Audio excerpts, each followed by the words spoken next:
Unofi TV, vous le savez, on fait le point sur les questions d'épargne ensemble régulièrement. On a le plaisir de retrouver Philippe Goldblum, le directeur commercial d'Unofi. Bonjour Philippe. Bonjour Thomas.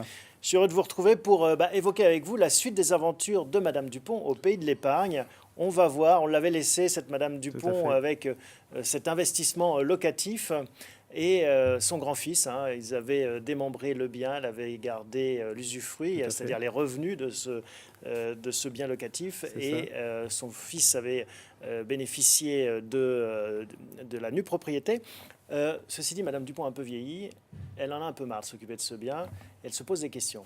Tout à fait. Alors nous avions vu dans le premier épisode quelles étaient les solutions alternatives qui lui étaient proposées. Donc je rappelle qu'effectivement, elle a vendu, ça y est, son appartement. Son fils, comme vous le disiez, est nu propriétaire suite à une donation qui était intervenue il y a quelques années. Elle, en tant qu'usufruitière, continuait à percevoir les loyers. Et suite à la vente de cet appartement, Madame Dupont, elle souhaite continuer à percevoir les mêmes revenus et faire en sorte qu'à son décès, son fils recueille la pleine propriété sans avoir de soucis particuliers. Et alors, vers qui se tourne-t-elle, logiquement? Son notaire. Donc effectivement, son notaire, elle s'était tournée vers lui pour lui poser les questions de l'avant-contrat, comment procéder à l'avant-contrat pour la vente.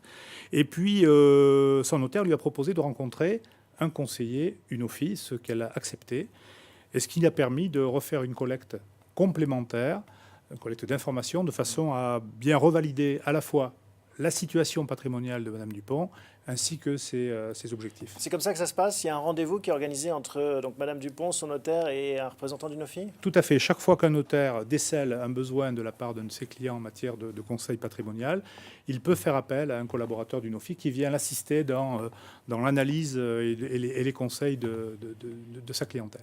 Bon. Comment est-ce que Madame Dupont peut préserver ce pouvoir d'achat? Alors, pour préserver ce pouvoir d'achat, Madame Dupont avait trois solutions. Soit elle pouvait conserver le prix de vente et son fils aurait une créance dans sa succession. Pour ça, ce n'est pas quelque chose qu'elle souhaitait. Deuxième hypothèse, elle pouvait faire un partage du prix, mais elle ne recevait à ce moment-là, que compte tenu de son âge, que 30% du capital et elle n'aurait pas pu maintenir le niveau de revenu qu'elle avait aujourd'hui. Donc la solution qui lui a été conseillée, ça a été de remployer, dans les mêmes termes, le produit du prix de vente, à savoir que son fils sera nu propriétaire, il interviendra d'ailleurs sur le bulletin de souscription, et elle sera usufruitière, percevra les revenus sa vie durant. Et sur quel véhicule financier? Alors, lors de la collecte d'informations, nous avons veillé à, entre autres objectifs, de vérifier la sensibilité de Madame Dupont au risque.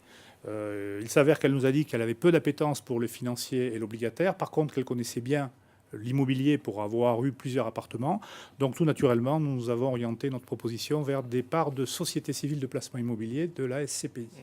Donc ça coche en effet les cases. On rappelle les avantages peut-être? Alors les avantages de la SCPI, premier plan pour Madame Dupont. Madame Dupont, elle souhaitait démembrer ce prix, c'est-à-dire resouscrire dans les mêmes conditions qui faisait qu'elle était propriétaire de cet appartement avec son fils. Donc ça, c'est déjà une première solution. Elle peut effectivement resouscrire en démembrement de propriété, nu propriétaire, son fils, usufruitière, madame.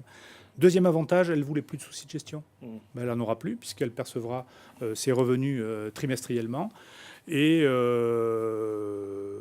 dans des conditions de taux, on pourra le revoir, proche de ce qu'elle avait avant la vente de son appartement. Et tout ça ficelé par le notaire, de façon à ce qu'en effet, sa succession se passe dans les meilleures conditions possibles, qui était aussi un de ses souhaits. Tout à fait, Thomas. En fait, le notaire a reçu le prix de vente.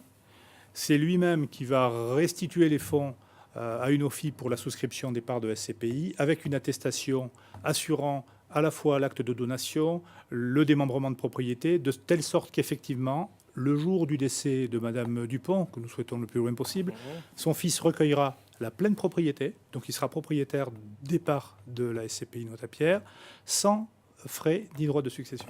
Sur le plan des revenus pour Madame Dupont, puisque c'était ça un de ses objectifs aussi, de préserver son pouvoir d'achat, on le rappelle. Tout à fait. Alors, Madame Dupont percevait environ 600 euros par mois, c'est-à-dire que c'est un prix de vente de 200 000 euros, rappelons-le.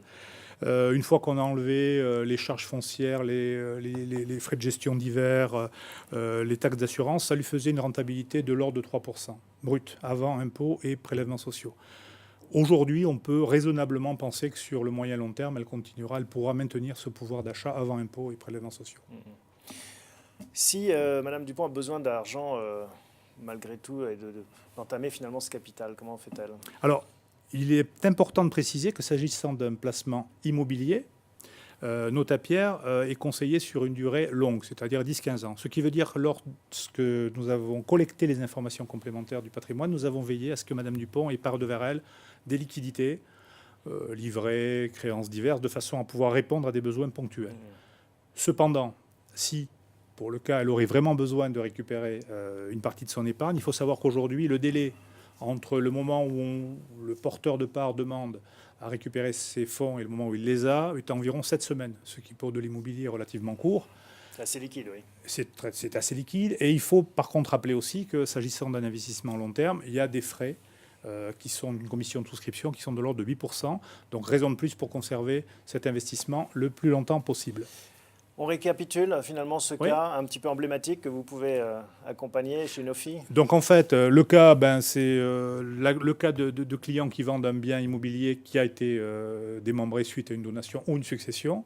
Des clients qui veulent réinvestir tout en conservant à la fois l'origine des fonds et les revenus qu'ils avaient par ailleurs.